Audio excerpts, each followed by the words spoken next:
The world got a new social network or social media app in early July 2023. I don't know if you heard about it or not, but it's called Threads.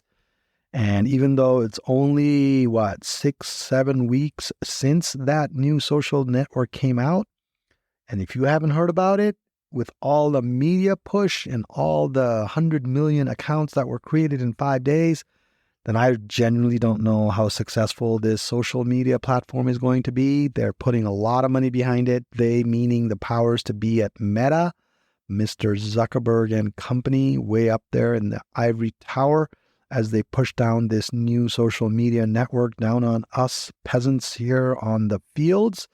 And while the numbers at the beginning were just astronomical and people were even saying, is this going to kill Twitter? Here we are few weeks later, and the buzz has certainly died down. The engagement numbers are not looking good. And, people are just not on it to the same extent that, we thought people would be on, or at least what the bigwigs were saying was going to happen. So in this episode, I'm going to talk about the 5 reasons why I believe this social media platform is going to die and be gone, and why it's hanging by a thread. Not to use, I like to use puns, man. Why not? So puns are funny because they're kind of like dad jokes, and I'm all about dad jokes. So yeah, this Threads app is hanging by a thread. I think I like the way that sounds. I am going to share some insights from my side in terms of why I think that's the case. The analogy that I'm going to use is with Google+. Same thing happened to Google+. And then I'm going to share information about a new social media network that is flying under the radar right now, that is having a big impact. It's growing, and it's growing exponentially, and you're going to hear about it in 2024. But if you want to jump on early, I can give you some insights into it, but you're going to have to stay tuned and listen to this episode to learn more about why Threads is failing and why this new social media network is going to take off. So let's get started. Welcome to the latest episode of Corner Your Market. I'm your host, Silas Kimide. In this podcast, I talk about all things digital marketing, from website design and development to SEO and PPC, as well as paid advertising, email marketing, social media, and anything in between.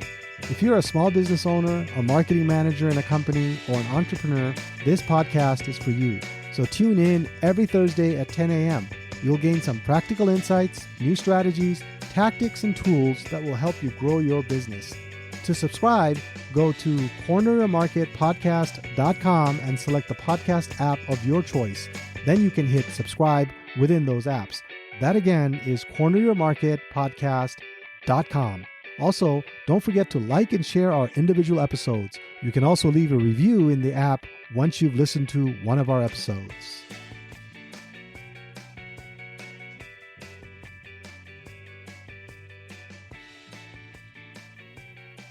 A new social media platform appeared on the scene in early July, and you may or may not have heard about it because it's been like a little bit of a flash in the pan. So basically, I'm going to give you a little bit of a rundown on this. In July of this year, 2023, that is, Instagram's answer to Twitter arrived in the form of the Threads app. And oh boy, a lot of media attention. There's a lot of pent up, I think, ever since Elon Musk bought the platform, there's a little bit of a pent up, I think, frustration on all sides about that platform. And, it's been rebranded. Twitter's been rebranded as X. I mean, I don't even know how to, it's kind of like Prince at this point. It's like, the artist formerly known as Prince. So it's basically the social media X, which is the social media that was formerly known as Twitter. That's probably how I'm going to refer to it. But anyway, the initial days of Threads was quite a, there's a lot of attention on it, and I'm in the space, so I see a lot of attention given to it. A lot of big whirlwind. I think 100 million users in 5 days. And by comparison, I think I pulled up some numbers here. By comparison, Threads took 5 days to get 100 million users. ChatGPT took them 2 months in 2022. TikTok, it took 9 months in 2017. Instagram, it took 2 years and 6 months to get to 100 million users. It was launched in 2010. And then, Twitter itself, it took 5 years and 5 months to reach 100 million accounts. So that kind of gives you a little bit of the, I don't know what to call it, astronomical, increase in user accounts. So it hit the 100 million mark in 5 days. I was one of those people. I was one of the 100 million. There was a lot of buzz. And then things started to kind of taper off. I think I was looking at this Times of India article. I'll post a link in the notes here, in the show notes. But it looks like on Android at least, it peaked at 49.3 daily active users worldwide on July 7th. And by August 7th, which is about a month later, it went from 49.3 million daily active users to 10.3 million daily active users. And then in the peak, in the US, that was all Android users, right? This one is in the peak, in the US, peak usage for Threads was 2.3 million daily users on July 7th. And then by August 7th, that had dropped to 576,000 people. So pretty steep drop off in just engagement. I know that when I logged on, I don't know, was I excited? Am I excited about a new social media network? Are you? I mean, I don't know. I mean, maybe that's the main problem here. So I'm going to break that down a little bit. I think there's a lot to it. Then this is not 2007, right? When Twitter, Facebook, all these apps were new. Everybody was jumping on the latest new social media network because we didn't know which one was going to take off and all that kind of stuff. So I ran a little LinkedIn poll on my own.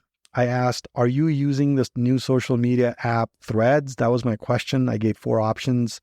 And the results were actually not that surprising. I ran this, I think, the week of August, 11th of 2023.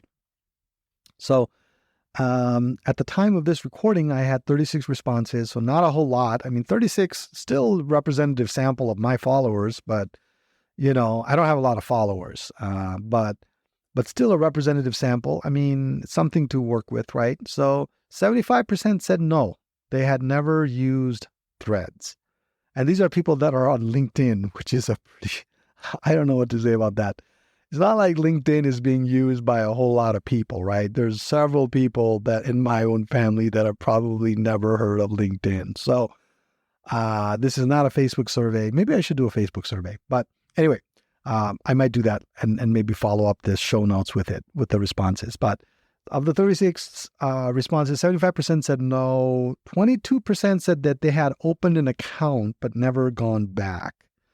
So they opened the account because it was all in the news. They wanted to jump on. They opened an account. They never went back. So that 100 million probably. And then 3% said that they used it once a week, which is interesting. But, 3% of 36 is 1. So one person goes back once a week, and a whopping 0% said that they are on it every day. So basically nobody's using it every day, which is part of the problem, right? Because anyway, I'm going to get into that a little bit as well, into why I think this social media network is not going to take off. It's going to be gone by the end of the year, maybe mid-2024. A lot of reasons. I mean, I'm going to touch on a lot of reasons. I mean, I looked on some Reddit boards as well on Threads just to kind of get a sense for, somebody had asked the same question, are you going to use Threads? I think I found it on Reddit. I read through some of the responses, and the basic problem is Threads is not getting anybody that is a non-Twitter user, and is not getting anybody that is not a non-social media user. All the people, the 100 million people that open an account, just followed the screen prompts. They downloaded it and they followed the screen prompts, and it just connected their Instagram account. So minimal involvement in terms of having to actually enter your information or anything like that. Same login, same information. So just basically hopping from one place to another. So anyway, I'm going to talk about the 5 things that I see And funny enough, these are the same 5 reasons why Google Plus failed. I don't know if anybody remembers Google Plus. I was actually a pretty big fan of Google Plus. There was something about Google Plus that I really liked, and that was audience segmentation. And I tried to do that on Facebook early on. I created links, like a list, depending on the kind of people I was interacting with, because I wanted to be able to send customized messages and updates to my segment, right? So my work friends could see different updates. My personal friends could see certain updates. My parents could see, and my parents' friends could see certain updates. But I didn't want everybody to see every update. And I think that's been a major hole in social media networks over the years that nobody has solved for. And I thought Google Plus solved that issue because you could put people in different circles and your updates could be for that circle, which I thought was brilliant. I mean, I was using Google Plus early on and trying to get everybody on there for that reason, for that one feature. But anyway, Google Plus eventually died a slow death. It was gone by 2019. I think it started in 2011 or 2012. Maybe it was later than that. But anyway, regardless, the same reasons why Google Plus failed kind of is going to apply to, there's going to be articles written about why Threads failed, and I'm going to try to get ahead of that here. So number 1 is lack of clear purpose, right? Number 2 is forced adoption. Number 3 is brand influencers versus real people. 4 is the market asking for it? And 5 is, what's wrong with Twitter that everybody wants to go on Threads? So I don't know how to classify that as a bullet point, but we'll talk about that. So let's talk about the first one, lack of clear purpose. Why the heck does Threads exist?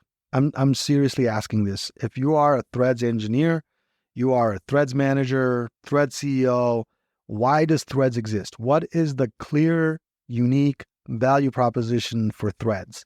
And don't throw me some mumbo jumbo features list, which I've seen plenty of. There's a lot of features list, benefits list, things like that. So, and then I know the main knock on Twitter has been maybe the lack of transparency, I don't know how to call it, the censoring, and then maybe the wild west approach to it. But I don't know how you're going to get away from that. That is humanity right there. That is humanity. Humanity is messy. There are crazy people out there, and I don't know how you're going to control that. So I think the clearest answer to resolving that has always been open transparency, right? Letting people decide for themselves. So if Mark Zuckerberg, who collaborated with the federal government to, censor content on Facebook, is saying that we should be on Threads because it's better for you and they fight misinformation and things like that, that's fine and dandy, but it's not a value proposition in my opinion, right? So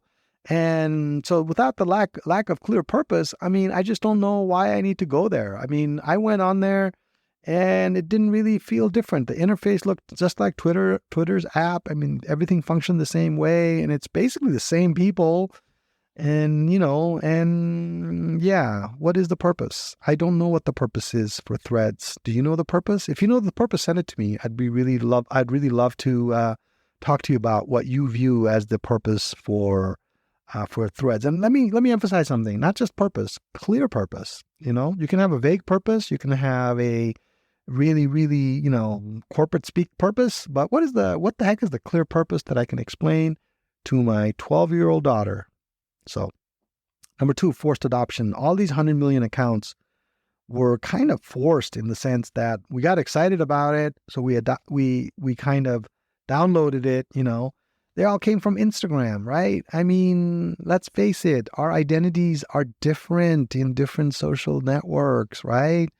The way you feel when you're on Facebook and posting things or watching things or reading things is different than when you're on Instagram. Every time I get on Instagram, I feel like I'm a hipster. I'm cool, man. I'm doing stuff that the kids are doing, which is not true anymore. But, that's how it feels for me as somebody in my 40s. I feel a little hip when I go on Instagram, and I even make comments like, hey, this is for the gram, to try to be hip. Anyway, so you got this account on Threads that's connected to Instagram. So am I going to put on my Instagram personality when I post on Threads, or what kind of identity am I going to build up on that, right? So anyway, forced adoption, man. You're being forced to do something, or you're being forced to engage because it's a cool thing. So it's like top to bottom, not bottom to up. Third thing, when companies and brand influencers are jumping on it before users, that's a network I stay away from. And I'm going to give you an example later on in the show of a social network that is flying under the radar, and a lot of people are not on it, and it's taking the new generation by storm. And I'm going to talk about that towards the end of the show. So you're going to have to stick around to listen to it. But my pet peeve on Threads is I logged in, I got on there, but I don't want to sit there and listen to, influencers that I'm not terribly excited about posting constantly. I want to connect with people. That's social networking, right? Social networking, not just social media. So anyway, a lot of brands jumped on. You had people on TV talking about it. You had people on brands talking about it. Coca-Cola's already got a page, American Airlines is already on there. And I'm like, dude, that's just going to not be a stinker. That's going to be a stinker of a place. Nothing against these brands. I'm not saying brands should not be on social media. They should be. But the sign of a strong, really good social media company or a platform is that there are actual human beings on there talking, engaging, posting, enriching, developing, connecting, and then the businesses are there to support, to the financial elements of it through advertising, adding value to this group and things like that, right? So when it's the other way around, yeah, I don't really like it that much. I've had experiences like that where I think Google Plus might have been one of those too, where a lot of people were on there before, a lot of the big brands were on there before users were even there. Like, who wants to go to a, party where Bud Light's already showed up? You know what I mean? You want to go there with your friends, and then maybe a beer company shows up or something like that. So anyway, I don't know if that was a good analogy. So yeah, you can disregard that one if you didn't like it. I'm not a good editor. I don't edit these podcasts that much. I just have my notes and I go through my bullet points and I add entertaining things to it as I go along. But sometimes it's kind of hard to come up with things, on the fly, right? So anyway, and then point number 4 is the market really, kind of goes to number 1, but is the market really asking for a new social media network? Are we past that stage? You know what I mean? We have Twitter for arguing with people. We have Reddit for anonymously connecting with other anonymous people. We have, other networks for other things. We have Facebook for grandma. We have Instagram for hipsters and travel pictures. And we have Snapchat for, I guess now, younger millennials. And then we have another one that I'm going to talk about later for the Gen Zers. So do we really need another corporate social media outlet that's coming? What is the problem? What is the problem that the Threads is solving? Seriously, man, what problem are they solving? Are they solving, misinformation? Are they solving, what is the other one what is the word that I'm looking for? Censorship? Are they trying to create a safe space for the people that need quote unquote safe spaces? What is the problem that they're solving? Again, goes to purpose, but I don't see a problem that this is solving, right? So LinkedIn, for all the ridicule and the laughter people make of it, it actually does solve a problem. It solves business networking problems, right? And I am an active user of LinkedIn. I think it brings great value to people. You can connect with coworkers. You can, at a professional level, you can do things and you can go learn about events. You can learn about corporate things and things like that. Sure, you have to tolerate the pretentious salespeople that, that post about their accomplishments and, how sophisticated their light bulb changing skills are and things like that. But anyway, that's a different side of LinkedIn. I've seen some pretty cool memes on that, which I'm sure you've seen as well. But yeah, how to, use somebody, I think the one that I'm thinking of is the one where you're changing light bulb, and then how do you, make that a LinkedIn status update? You changed the main infrastructure element of a facility by innovative effort. You did it by yourself. It was on time. It was on budget, all that kind of stuff. And at the end of the day, all you're really saying is change your light bulb. So yeah, you tolerate some of those things on LinkedIn, but at the end of the day, LinkedIn does bring value for job seekers, salespeople. It brings value for corporate events. It brings value for just, a lot of things that people are trying to do on the B2B side of things. So there's tremendous value there. And that LinkedIn network, that social network, is going to be around for a long time in some kind of incarnation. So now, I'm going to expand a little bit on this, because this is a little bit of I think the general perception is that Threads was launched by the bigwigs in social media, in the social media business. It was launched as a response to maybe the things that they see as Twitter's main shortfalls, right? And then the thing that Twitter gets criticized for a lot is toxicity and abuse. Twitter has struggled with rampant toxicity, harassment, hate speech, and abuse on the platform. And I don't know.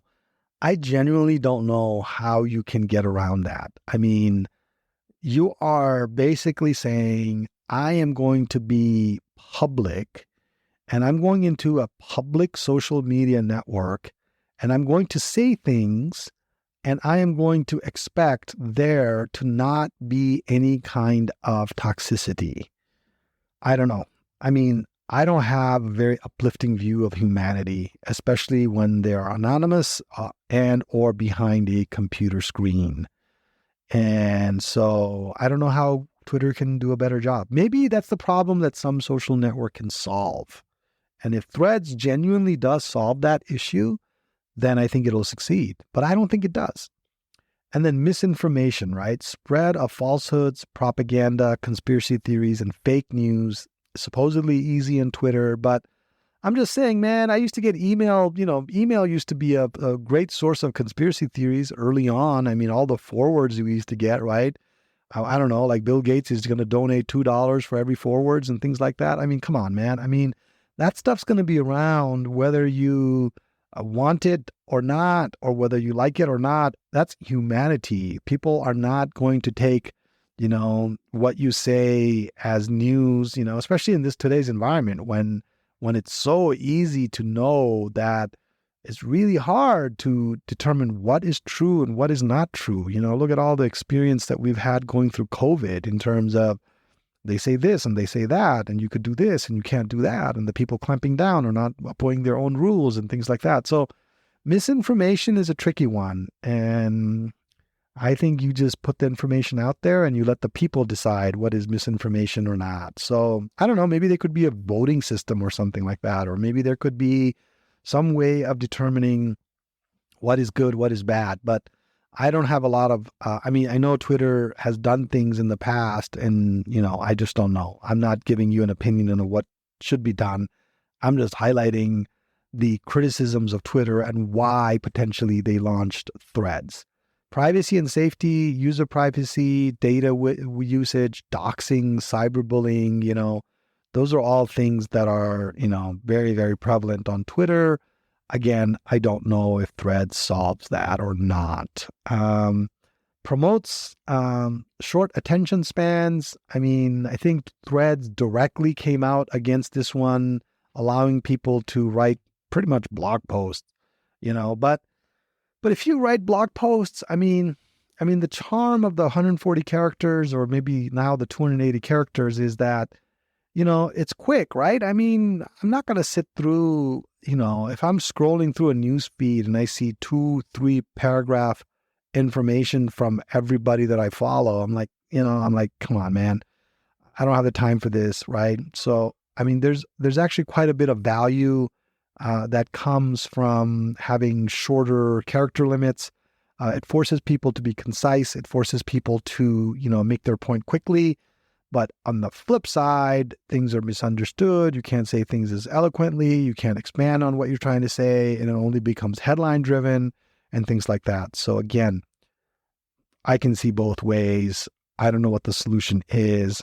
And I think Threads is trying to solve this problem, but I don't know if it's going to work. So anyway, so those are the things that I see here. Now, I keep talking about this social network that is taking everybody by storm that you may or may not heard of. But the social network I was talking about is Be Real. I don't know if you are familiar with the social network or not, but there's already been a Saturday Night Live skit on Be Real. Go check it out on YouTube. And that's kind of where I learned about it. And then I jumped on it, and then I realized my teenage kids were already on it. So I only have 3 followers, my 3 kids. Actually 2 kids and my wife, and I don't really plan to spend time on it, but it is a social network that was started I believe it was started in 2020, early 2020, maybe it would have been towards the end of 2019 even, so right before COVID. As of August of 2023, they have over 20 million daily active users. And this is up from 2.93 million daily active users from a year ago. From April 2022, not August 22. So April 2022, they had 2.93 million active daily users. August of 2023, they have 20 million active daily users. So that's like a 10 times increase almost of active daily users. And there's a lot of things that they do, and they are actually solving some problems that I think is resonating with the younger generation. Now, the first problem is the young generation doesn't want to be in the same social network as older generations, right? There seems to be a generational divide in social networks, which I can totally understand. So Be Real is for Gen Z, right? It's their network. They're going to be on it. They're going to be talking about it. In 30 years, there's going to be, do you remember Be Real when it came out type conversations on Be Real. So, and then their kids are going to be using something else. So it is unique in the sense that you have to be, alert comes up for you to actually post. You're limited to 1 post per day, and you do real post. You don't like upload a photo or anything like that. You take a picture of what you're actually doing. So that's where the namesake, Be Real. You're being real. You're not being fake. So it's unique in that regards. And if you post shortly after the notification comes, you get 2 extra posts, I believe, for that day, for that 24-hour period. So you get more that you can post, but that's it. 3 is it, right? You can't do more than 3 in a 24-hour period, which is kind of interesting, right? It's not only keeping it real, it's also giving you a time window to do it. So you can't curate your photos. I don't see any filter options and things like that. So what you post is what you get. There's no you're not curating, applying filters and things like that. So, and it's also private. Only your friends see what you're doing. It's not your feed's not public unless you explicitly say to be public, I believe. So there's a lot of privacy things built into it. It limits social postings. And it seems to be resonating with this teens and preteens category. I would say from 12 to probably 17-year-olds right now, maybe 18-year-olds. I don't think even college kids are doing Be Real. I think it's high school and junior high school students that are doing it, right? So they have definitely captured an audience there. It's under the radar right now. I think you're going to hear more about it as time goes along. There's no brands. I don't have to watch any brand Be Real videos or anything like that. Or again, it's only pictures. I'm sure videos coming. I'm sure the brands are coming. They're going to have to figure out a way to make money on this thing. Right now, it's all VC funded, and there's really not a lot of revenue that's being generated for this social network. So anyway, so that's the social network that I wanted to talk to you about. And I wanted to contrast that with Threads, because Threads is this big wig push, top-down social network that is going to be gone by the end of the year. But Be Real let's be real, is going to be around for a while. So anyway, so with that, let me just recap what we talked about. We talked about, this new social network, Threads, that was launched in early July. It's mid-August right now, and it's almost dead. So by the end of the year, by the time when this even podcast is published, I think the engagements are going to be much lower. It lacks a clear purpose. This is my assessment. It lacks a clear purpose. There's a lot of forced adoption that's driving those numbers because engagement's low. I shared some poll results that I did on my own to show you that it's actually forced adoption. There's lots of brands and influencers on it versus real people, which makes social networking not as fun. And then I don't think the market's asking for it. There isn't really a problem that is out there that this is solving. Adults don't need a new social media network like maybe teens are looking for because teens by nature want something different. And then it doesn't address many of the common criticisms and concerns that people have about Twitter. Look, it's like a corporate, it's like the Oxygen Channel, right? Whatever. Who remembers the Oxygen Channel? So anyway, those are the 5 reasons that I see in terms of why Threads is not going to make it. So if you have any feedback, if you have any, criticisms or feedback or any takes that you want to share with me in terms of Threads, feel free to send me your feedback. And until next time, happy social networking, happy social mediaing, and enjoy your next, endeavors. If you're a small business owner, a marketer in a company, or an entrepreneur, this podcast is for you. You'll become better educated and informed when it comes to digital marketing. And if you implement the strategies, tactics, and tools I discuss in this podcast, your business will grow and prosper. To subscribe, go to corneryourmarketpodcast.com. That again is corneryourmarketpodcast.com. You can also search for Corner Your Market in Apple Podcast, Spotify, Google Podcast, or wherever you get your podcast, and you can subscribe through those apps. Also, don't forget to like and share our individual episodes. You can also leave a review. Finally, I would love to hear from you, so if you have any questions, feedback, or general comments about the topics I discuss, feel free to send me an email. I will be sure to share and discuss your feedback on the air if it will benefit our listening audience. You can write to me at connect@corneryourmarketpodcast.com. Just put listener comment in the subject line. That email again is connect@corneryourmarketpodcast.com. Thanks for listening. I look forward to being back next week. Until then, be good and do good.